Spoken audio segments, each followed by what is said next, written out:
Welcome to my YouTube channel online Suraj Sharma. বন্ধুরা দেখুন, আপনাদেরকে আজকে আমি ভোটার কার্ড সম্বন্ধে নতুন আপডেট নিয়ে এসেছি। মানে ভোটার কার্ড দেখবেন অনেক দিন আগে আপনারা অ্যাপ্লাই করেছিলেন, সেটা হয়েছে কিনা, এখন অ্যাপ্লাই করলে হবে কিনা। দেখবেন ভোটার কার্ডের জন্য আপনার আধার কার্ডের নাম কারেকশানটা, বিশেষ করে দেখবেন এখন আধার কার্ডের নাম কারেকশান করতে গেলে ভোটার কার্ড লাগে। তো সেটা মানে ভোটার কার্ডটা রেডি হয়েছে কিনা কিংবা অ্যাপ্লাই করলে রেডি হবে কবে, কিভাবে আপনারা বুঝতে পারবেন। তো দেখুন বন্ধুরা, এই ভিডিওটা পুরোটা ভালো করে মন দিয়ে দেখুন, আপনাদেরকে পুরো ডিটেলসটা এই ভিডিওতে আপনাদেরকে জানাবো। তো দেখুন, একদম স্কিপ করবেন না। নতুন হলে অবশ্যই চ্যানেলটাকে সাবস্ক্রাইব করে বেল আইকনটা প্রেস করে রাখবেন। দেখুন, বেশি দেরি না করে চালু করে যাক। দেখবেন বন্ধুরা, অনেকে দেখবেন মার্চ মাসের ঠিক 15 তারিখের পর যে সমস্ত অ্যাপ্লাই আছে সে সমস্ত দেখবেন নতুন হোক সংশোধন দেখবেন পেন্ডিং হয়ে পড়েছিল এতদিন ধরে। তো দেখবেন বন্ধুরা, তার আগে যে সমস্ত অ্যাপ্লিকেশন ছিল, ধরুন ফেব্রুয়ারি মাসে হোক কি মার্চ মাসের প্রথম দিকে হোক, জানুয়ারি হোক, ডিসেম্বর মাসে হোক, তখন দেখবেন সেগুলো ভোট আমাদের হুগলি ডিস্ট্রিক্টে তেমন মে মাসে ভোট ছিল। তো দেখবেন মার্চ মাসে যারা দেখবেন 15 মার্চের পরে অ্যাপ্লিকেশন করেছিল তাদের অ্যাপ্লিকেশনগুলো দেখবেন পেন্ডিং হয়ে পড়েছিল। তো বন্ধুরা দেখবেন আজকে হচ্ছে 20 জুন। আজকে আপনারা দেখবেন আপনার স্ট্যাটাস চেক করে দেখবেন নিশ্চয়ই পরিবর্তন এসেছে। এখন দেখবেন ভোটার কার্ডের কাজে স্পিড আনা হয়েছে।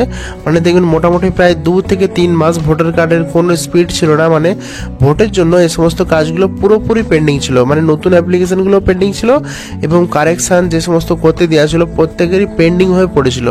তো এখন একদম দেরি করবেন না বন্ধুরা। দেখবেন ভোটার কার্ডের জন্য আপনারা দেখবেন আধার কার্ডটা আটকে পড়ে আছে। তো আপনাদেরকে আমি এই খবরটা দিতে চলেছি। দেখুন মানে কি এখন করলে আপনার সুবিধা হবে। দেখবেন যে সমস্ত ভোটার কার্ডগুলো অ্যাপ্লিকেশন করা ছিল, তো আপনারা এখন দেখবেন চেক করে দেখবেন ওটা রেডি হয়ে গেছে। তো দেখবেন যখন রেডি হয়ে গেছে তো আপনারা একদম দেরি করতে যাবেন না। ভোটার কার্ড আপনারা ডাউনলোড করে প্রিন্ট আউট করে নেবেন। বাই পোস্টে হয়তো আসতে দেরি হতে পারে, তো একদম দেরি করতে যাবেন না। আপনারা যে কোনো সাইবার ক্যাফে কিংবা আপনার মোবাইল থেকে আপনারা ভোটার কার্ডটাকে ডাউনলোড করতে পারবেন। ভোটার কার্ডটা ডাউনলোড হয়ে যাওয়ার পর আপনি সেটা প্রিন্ট করে ল্যামিনেশন করে সেটা ইউজ করতে পারবেন। সেটাকে ই ভোটার কার্ড বলে।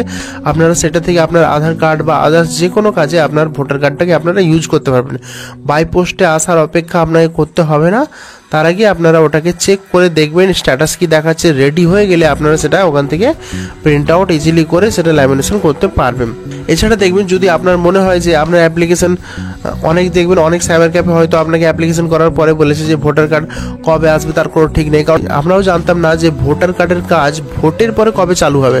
তো দেখুন জুন মাসের আমি যেটা দেখেছি বন্ধুরা, আজকাল করে আমি চেক করে দেখছি, মোটামুটি 3-4 5 জনের চেক করে দেখেছি জুন মাসের ঠিক 10-12 তারিখের পর থেকে কাজটা স্পিড হয়ে গেছে। মানে ভোটার কার্ডের কাজটা দেখলাম 13 তারিখে স্পিড হয়ে গেছে, বাড়িয়েছে। মানে যার যেটা পেন্ডিং ছিল সেটা দেখেছি ঝাঁটাঝাঁট কাজ হয়ে যাচ্ছে। তো এখন যদি আপনার ভোটার কার্ডের কোনো কাজ থাকে, নতুন কিংবা সংশোধন যাই থাকে, তো আপনারা একদম দেরি করতে যাবেন না, অ্যাপ্লাই করে নেবেন। কিংবা কারেকশান থাকলে সেটাও অ্যাপ্লাই করে নেবেন, নতুন থাকলে সেটাও অ্যাপ্লাই করে নেবেন, ঝাঁটাঝাঁট পেয়ে যাবেন। কারণ দেখবেন আপনারা অপেক্ষায় থাকবেন যে কখন ভোটার কার্ডে কাজ করব, কখন তাড়াতাড়ি হবে। তো আমি আপনাদেরকে এটাই জানালাম বন্ধুরা যে এখন কাজ স্পিডে চলছে, একদম দেরি করতে যাবেন না। কারণ ভোটার কার্ডের জন্য দেখবেন আপনার অনেক কাজ আটকে যাবে। বিশেষ করে দেখবেন আধার কার্ডের কিছু ঠিক করতে গেলে দেখবেন ভোটার কার্ডটা এখন মেন। আধার কার্ডের নাম ঠিক করতে গেলে ভোটার কার্ড আপনাকে বানাতেই হবে, না হলে আপনার আধার কার্ডের নামটা ঠিক হবে না হিসেব মতো। তো আপনার ভোটার কার্ডটা এখনই করে নিন। আজকে 20 জুন, এখন দেখেছি কাজটা ভোটার কার্ডের স্পিডে হচ্ছে। তো একদম দেরি করতে যাবেন। নতুন হোক সংশোধন হোক যাই হোক অ্যাপ্লাই করে দিন। কিংবা যদি অ্যাপ্লাই করে থাকে তো সেটা আপনার নিকটবর্তী কোনো সাইবার ক্যাফে কিংবা আপনার মোবাইল থেকে আপনি সেটাকে চেক করে দেখে প্রিন্ট আউট করে ল্যামিনেশন করে নিতে পারেন। সেটা রেখে দিন অন্তত, কারণ হঠাৎ করে যদি এই অ্যাপ্লিকেশনটা আবার যদি স্লো হয়ে যায় তো আপনারা পস্তাবেন। তো হিসেব মতো দেরি করতে যাবেন না। নতুন হোক কিংবা সংশোধন হোক যাই হোক, আপনারা যদি সংশোধন করেন তো সংশোধন করে নিন, কিংবা নতুন হলে নতুন অ্যাপ্লাই করে দিন। দেখবেন এখন কাজ তাড়াতাড়ি হয়ে যাবে। তো বন্ধুরা, এছাড়া আদার্স কোনো ভোটার কার্ড জাতীয় কোনো আদার্স প্রবলেম থাকলে অবশ্যই কমেন্ট করবেন, কুইক উত্তর পাবেন। কারণ ভোটার কার্ড জাতীয় সমস্ত সমস্যা আপনাকে আমি চুটকি বাজিয়ে বলে দেবো। কারণ ভোটার কার্ড সম্বন্ধে যে কোনো সমস্যার উত্তর আমি খুব ভালো করে জানি, কি দিয়ে কি হবে একদম খুব পরিষ্কারভাবে জানি। তো আপনারা একদম কিচ্ছু দ্বিধা করবেন না, বিন্দাস কমেন্ট করবেন, অবশ্যই উত্তর পাবেন। দেখুন বন্ধুরা, নতুন হলে অবশ্যই চ্যানেলটাকে সাবস্ক্রাইব করে বেল আইকনটা প্রেস করে রাখবেন। এরপরে এর থেকেও ভালো একটা ভিডিও আনতে চলেছি রোজ ভ্যালি সম্পর্কে। তো তার জন্য অবশ্যই চ্যানেলটা সাবস্ক্রাইব করে বেল আইকনটা প্রেস করে রাখবেন, যাতে ওই ভিডিওটা আপনারা ইজিলি তাড়াতাড়ি পেতে পারেন। তো আজকের জন্য এই পর্যন্তই, টাটা বাই বাই।